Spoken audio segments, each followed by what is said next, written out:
What's on your radar, Batya?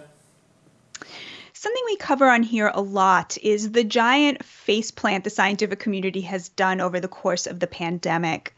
We all know now about the epic flip-flops of those who anointed themselves representatives of the science, TM, how they pushed lockdowns, then the vaccines, then vaccine mandates, legislating their own preferences regardless of the consent of the governed.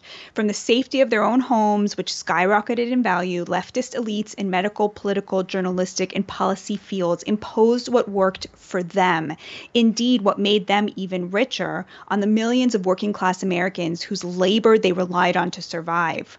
1 in 5 small businesses closed down, while Fortune 500 companies saw record sales. Private school children soared astronomically ahead of their public school counterparts, who were relegated to Zoom learning by the laptop classes regime, even those with no access to a computer. The pandemic was not just responsible for the deaths of millions of Americans, it turns out. It was also the largest transfer of wealth from the middle and working classes to the credentialed elite and billionaire classes, who cast anyone who opposed lockdowns as moral perverts while they watched their own bank accounts swell. Then, when it came time to end the lockdowns, they demanded that you take the vaccine to protect them while you served them so they could feel comfortable being waited on by you in restaurants and hospitals. From the start, the pandemic pitted the interests of middle and working class Americans against those of the elites. A largely white-collar knowledge industry email cast was easily able to start working from home, but rather than recognize the economic privilege of getting to stay home making banana bread and buying Peloton bikes, the pajama class dressed this privilege up as virtue, which correlated strongly with the lingering terror around getting COVID. It was a terror that working class Americans, Amazon delivery drivers, grocery store stockers, truckers, police officers simply could not afford. They had to continue to work throughout the worst of the pandemic, delivering food and safety to members of the liberal elite ensconced in their homes, denouncing anyone who opposed the draconian lockdown measures of blue states as a grandma killer. In other words, while relying on the labor of the working class, an over-credentialed elite demanded that the gap between the unwashed, exposed masses and the safely protected rich grow even wider. They demanded endless lockdowns that didn't slow the spread of COVID, though they did grow the gap separating the elite's children from the Black and Hispanic kids whose schools were forced to close over and over by the teachers union. As lockdowns reduced millions of small business owners to poverty and swelled the stocks of big box megastore stocks, the elites brayed for more. Their boredom shopping sprees gave Amazon record profits, while middle class business owners, with their savings gone and their businesses dead, committed suicide. And throughout, liberal elites somehow convinced themselves that they were the good guys, the ones who cared about the collective, as opposed to those evil individualists who refused to see their life savings go up in smoke without complaint, or who were worried about what a brand new vaccine might do to their teenage sons. How did they allow themselves such blindness? A new Newsweek op-ed explains what this looked like from the inside. In a piece titled, "It's Time for the Scientific Community to Admit We Were Wrong About COVID and It Cost Lives," Kevin Bass, an MD PhD student at a medical school in Texas, explains how the scientific community got COVID so wrong and how it cost lives. Quote, "As a medical student and researcher, I staunchly supported the efforts of the public health authorities when it came to COVID. I believe that the authorities responded to the largest public health crisis of our lives with compassion, diligence, and scientific expertise. I was with them when they called for lockdowns, vaccines, and boosters. I was wrong," writes Kevin. "We in the scientific community were wrong, and it cost lives." Quote, "I can see now that the scientific community, from the CDC to the WHO to the FDA and their representatives, repeatedly overstated the evidence and misled the public about its own views and policies, including on natural versus artificial immunity, school closures and disease transmission, aerosol spread, mask mandates, and vaccine effectiveness and safety, especially among the young," writes Kevin. "All of these were scientific mistakes at the time, not in hindsight. Amazingly, some of these obfuscations continue to the present day." Kevin goes on, "What we did not properly appreciate is that preferences determine how scientific expertise is used, and that our preferences might be, indeed our preferences were, very different from many of the people that we serve. We created policy based on our preferences, then justified it using data. And then we portrayed those opposing our efforts as misguided, ignorant, selfish, and evil. Kevin goes on, we made science a team sport, and in so doing, we made it no longer science. It became us versus them, and they responded the only way anyone might expect them to, by resisting. Quote, we systematically minimized the downsides of the interventions we imposed without the input, consent, and recognition of those forced to live with them. In so doing, we violated the autonomy of those who would be most negatively impacted by our policies: the poor, the working class, small business owners, Blacks and Latinos, and children. These populations were overlooked because they were made invisible to us by their systematic exclusion from the dominant corporatized media machine that presumed omniscience. Joining us now to discuss his very brave op-ed is Kevin Bass. Welcome, Kevin. Thank you, Batya. So your piece really went viral, and I'm wondering if you could start by telling us a little bit about what made you write it and why you think it resonated so much.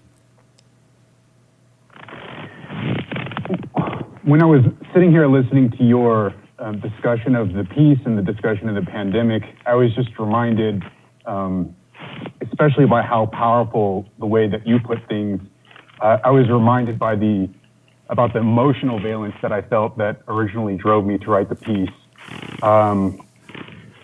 When I first started writing about this on social media, I was mostly in a state of basically regret and sadness about what I had participated in for the last several years. And listening to you once again really brought me back to that place. And I just wanted to tell everybody and tell anybody who wanted to hear it that I was sorry, because I indeed am extremely sorry and saddened by the way that things went during the pandemic. Why do you think that's such a rare position? I mean, I think one of the reasons the piece went so viral was because it's very rare to hear somebody say that, and yet it's such an obvious point. I think between the two of us, it seems such a clear and obvious point. Why do you think it's so rare? I think after several years of defending the establishment policies, and especially I think within our social circles, within the medical community, scientific community, and public health communities, and as well in the media, I think we have just constantly reaffirmed and reinforced our beliefs amongst each other to such an extent that it's almost impossible for us to see otherwise. Amongst ourselves, we have demonized our opponents. Anybody who has a different point of view, we tend to think of them as broken or bad people, as having nefarious motives, as wanting to make money, and having such a negative opinion about anybody who criticizes our beliefs makes it impossible for us to see, if I decided to change my beliefs to become, say, for example, one of them, it makes it impossible for us to contemplate the possibility that we could do such a thing. We don't want to be one of those people, we want to be one of the good guys.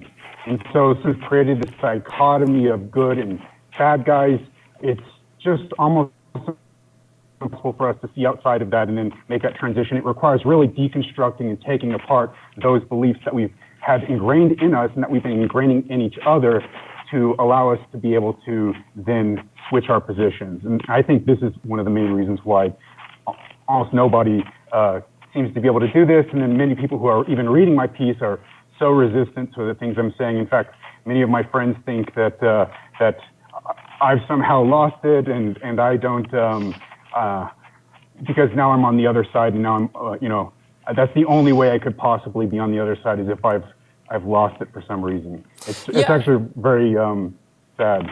Yeah, it speaks to the fact that dissent, like daring to disagree and to dissent, is now, with respect to the COVID debate, is a conservative or contrarian position, the media, for example, it treats you like you're crazy, you're spreading misinformation if you have questions, if you disagree. The establishment, Democrats, etc., that whole team is now bought into the idea that, oh yeah, you uncritically listen to the experts in the relevant field and do whatever they tell you to, regardless of whether you think that's correct or whether you have questions or whether you think there are downstream consequences that are outside of their field of expert, like what would happen to the economy, what would happen to schools, that kind of thing. There's none that is the wrong approach from if you're part of the Team Blue tribe. It's so weird that it's gotten to be that way.